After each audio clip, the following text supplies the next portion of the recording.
नमस्कार दोस्तों, मैं हूं राम प्रताप सिंह और स्वागत है आप सभी का डेली करंट अफेयर्स की इस क्लास में।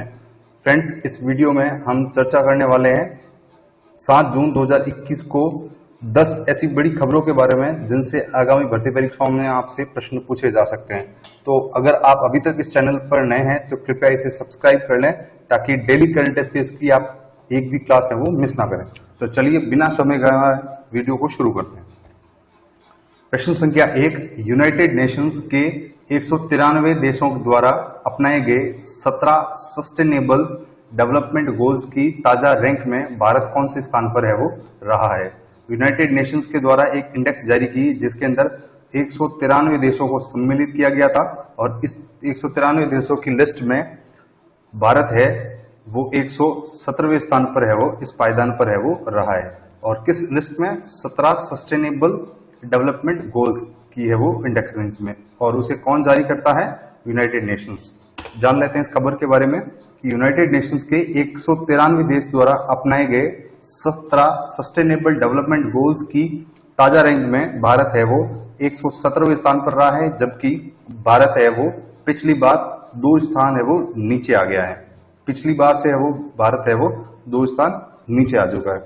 और वर्ष 2015 में इन 17 सस्टेनेबल डेवलपमेंट गोल्स को यूएन के सभी सदस्य देशों ने है वो स्वीकार किया था, इन 17 सस्टेनेबल डेवलपमेंट गोल्स को। तो आपको ध्यान रखना है कि यूनाइटेड नेशंस के अंदर 193 है वो सपोर्टिंग कंट्रीज हैं, देश हैं, जिन्होंने 2015 में 17 सस्टेनेबल डेवलपमेंट गोल्स को है वो स्वीकार किया था।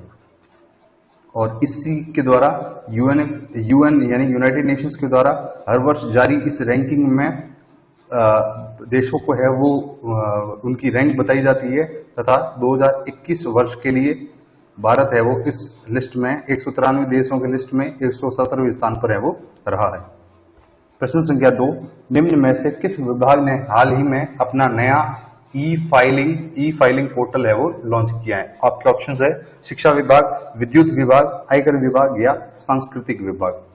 तो इसका उत्तर सही हो जाएगा आपका आयकर विभाग यानी income tax department. Income tax department इसका राइट आंसर हो जाएगा। इनकम टैक्स इसका करेक्ट आंसर हो जाएगा। हाल ही में इनकम टैक्स ने अपना नया ई फाइलिंग पोर्टल लॉन्च किया है, जिसका उद्देश्य देश के करदाताओं यानी टैक्स पेयर्स को सुविधाओं के साथ साथ आधुनिक एवं निर्बाध अनुभव प्रदान करना था। इस पोर्टल पर करदाताओं की सहायता के लिए नया कॉल सेंटर भी है वो बना दिया गया है। तो आपको ध्यान रखना है कि इनकम टैक्स ने है वो नया अपना ई फाइलिंग पोर्टल है वो लॉन्च कर दिया गया है। ई फाइलिंग पोर्टल है वो लॉन्च कर दिया है, यानी अभी किसी को भी टैक्स देने के लिए है वो इनकम टैक्स के ऑफिस में जाने की जरूरत नहीं है। जितने भी फाइलिंग से रिलेटेड जीएसटी या टैक्स पेयर से जुड़े हुए जितने भी है वो फाइलों से रिलेटेड जितने भी काम हैं वो ई फाइलिंग पोर्टल पर अब है वो किए जा सकते हैं। प्रश्न संख्या 3, हाल ही में किसने भारत के बुजुर्गों के लिए SAG कार्यक्रम और SGE पोर्टल है वो लॉन्च किया गया? तो आपको बताना है कि हाल इन चारों में से किसने है वो SAG पोर्टल को है वो लॉन्च किया है, जिसके अंतर्गत जो बुजुर्गों के लिए है वो उनकी देखभाल के लिए है वो पोर्टल को लॉन्च किया गया है। आपके ऑप्शन है नरेंद्र सिंह, ऑप्शन 2 राजनाथ सिंह, ऑप्शन 3 थावरचंद गहलोत या ऑप्शन 4 संजय मेहता। तो सामाजिक न्याय एवं अधिकारिता मंत्री यानी श्री थावरचंद गहलोत ने हाल ही में बुजुर्गों के लिए SAG यानी senior care ageing growth engine कार्यक्रम और SGE पोर्टल को है वो लॉन्च किया है, जिसके जरिए SGE से बुजुर्गों के लिए उत्पादों और सेवाओं को है वो उपलब्ध करवाया जा सकता है।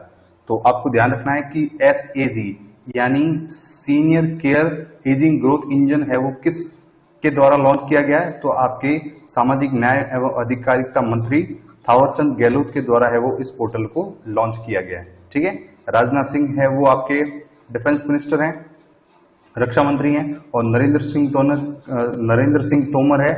नरेंद्र सिंह तोमर आपके केंद्रीय कृषि मंत्री हैं। प्रश्न संख्या 4, हाल ही में किस रियर एडमिरल ने सैन्य मामलों के विभाग में संयुक्त सचिव का है वो पदभार संभाला है? तो कपिल मोहन धीर पहले ऐसे रियर एडमिरल रहे हैं जिनको संयुक्त सचिव का पदभार है वो सौंपा है। जान लेते हैं इस खबर के बारे में। रियर एडमिरल कपिल मोहन धीर ने हाल ही में सैन्य मामलों के विभाग यानी संयुक्त सचिव का है वो सैन्य मामले जो कि रक्षा मंत्रालय के अंतर्गत आता है, उसमें संयुक्त सचिव का है वो पदभार संभाला है। वे असाइनमेंट पर आने वाले पहले सशस्त्र बल अधिकारी हैं। रियर एडमिरल कपिल मोहन धीर राष्ट्रीय रक्षा अकादमी यानी national defence academy Khadakwasla Pune के हैं वो पूर्व छात्र रह चुके हैं। ये आपके रियर एडमिरल कपिल मोहन धीर सिंह हैं। प्रश्न संख्या 5, निम्न में से किस भारतीय सेना का सबसे पुराना हाइड्रोग्राफिक सर्वेक्षण जहाज यानी INS संधायक कार्य मुक्त कर दिया गया यानी डीकमीशन्ड कर दिया गया है? उसे डीकमीशन कर दिया गया है, सेवानिवृत्त कर दिया गया है। तो भारतीय नौसेना का जो युद्धपोत है INS संधायक है, जिसको हाइड्रोग्राफिक सर्वेक्षण जहाज कहा जाता है, और इससे है वो हाल फिलहाल में इसे डीकमीशन कर दिया गया है, कार्यमुक्त कर दिया गया है।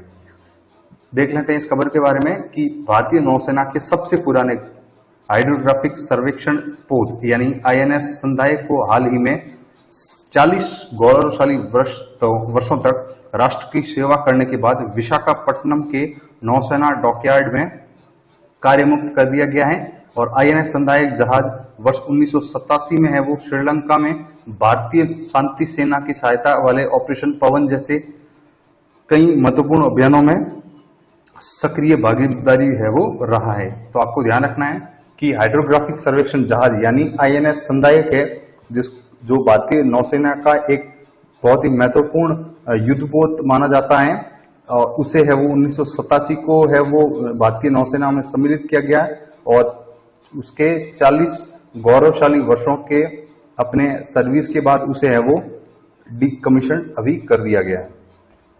प्रश्न संख्या 6, हाल ही में कहां के उपराज्यपाल के द्वारा विद्यार्थियों को डिजिटल लर्निंग के लिए प्रोत्साहित करने के लिए यॉन टैब योजना को है वो लॉन्च किया गया? ऑप्शंस हैं राजस्थान, ऑप्शन 2 पंजाब, ऑप्शन 3 महाराष्ट्र, या ऑप्शन 4 लद्दाख। तो लद्दाख के लेफ्टिनेंट गवर्नर यानी राधा कृष्ण मेहता के द्वारा है वो विद्यार्थियों को डिजिटल लर्निंग के लिए प्रोत्साहित करने के लिए है वो यॉन टैब को है वो लॉन्च कर दिया गया है।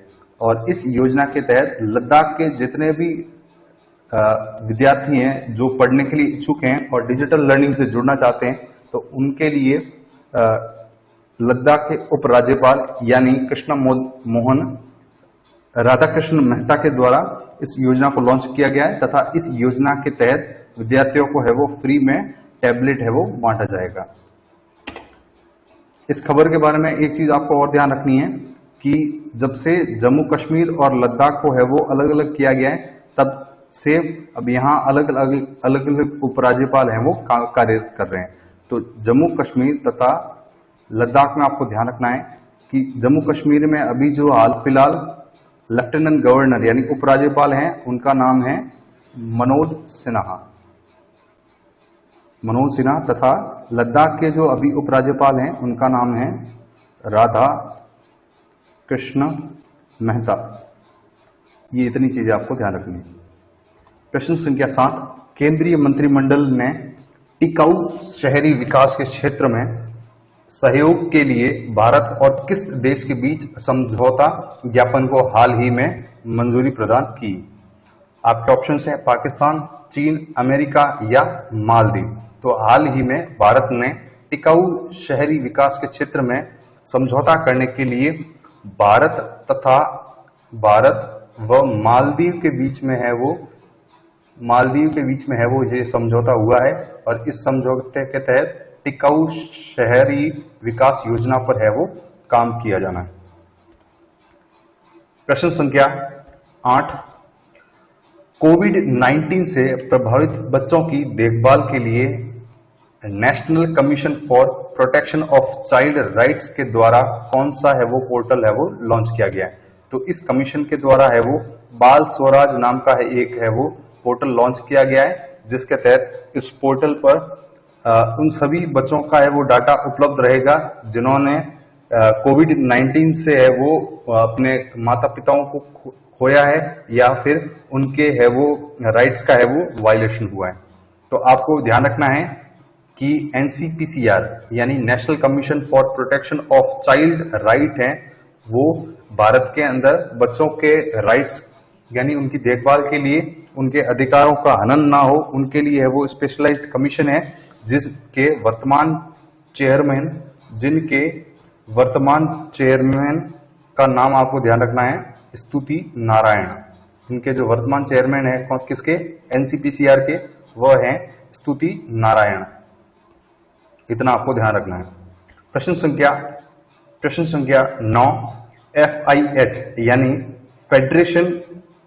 इंटरनेशनल फेडरेशन ऑफ हॉकी की विश्व रैंकिंग में भारतीय महिला टीम किस स्थान पर है वो रही है। तो FIH यानी इंटरनेशनल फेडरेशन ऑफ हॉकी के 2021 की रैंकिंग में भारतीय महिला हॉकी टीम है वो 9वें नंबर पर है वो रही है। तो इनका पायदान है वो 9th रैंक इनको मिला है, 9th रैंक। FIH के बारे में आपको ध्यान रखना है, इसका मतलब होता है इंटरनेशनल फेडरेशन ऑफ हॉकी।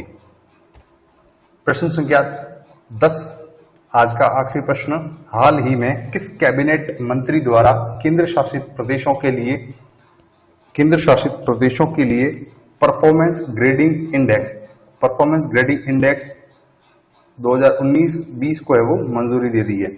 आपके ऑप्शंस हैं रमेश पोखरियाल, ऑप्शन 2 गजेंद्र सिंह शेखावत, या ऑप्शन 3 पीयूष गोयल, या ऑप्शन 4 नितिन गडकरी।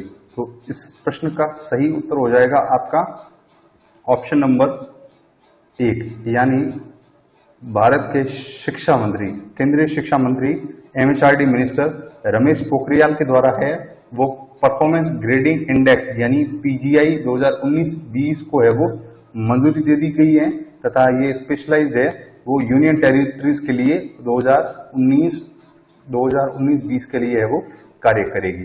तो इसको मंजूरी किसने दी है, केंद्रीय शिक्षा मंत्री डॉक्टर रमेश पोखरियाल ने। बात कर लेते हैं गजेंद्र सिंह शेखावत के बारे में। तो गजेंद्र सिंह शेखावत हैं वो अभी केंद्रीय जल शक्ति मंत्री हैं, आपको ध्यान रखना है, केंद्रीय जल शक्ति मंत्री। पीयूष गोयल जो हैं वह रेल मंत्री हैं, तथा नितिन गडकरी हैं वो सड़क एवं परिवहन मंत्री हैं। तो आज के इस वीडियो में इतना ही। उम्मीद करूंगा ये वीडियो आपको अच्छा लगा है। अगर ये वीडियो आपको पसंद आए तो कृपया इसे लाइक कीजिए, शेयर कीजिए, और इस चैनल पर अगर आप अभी तक नए हैं तो कृपया इसे सब्सक्राइब कर लें, और अपने महत्वपूर्ण सुझाव इस वीडियो के बारे में आप जरूर इस कमेंट बॉक्स के माध्यम से मुझ तक पहुंचाने का प्रयास करें। तो चलिए इसी सभी उम्मीदों के साथ मिलते हैं एक नए वीडियो के साथ। तब तक के लिए ख्याल रखिए अपना, सुरक्षित रहें। धन्यवाद।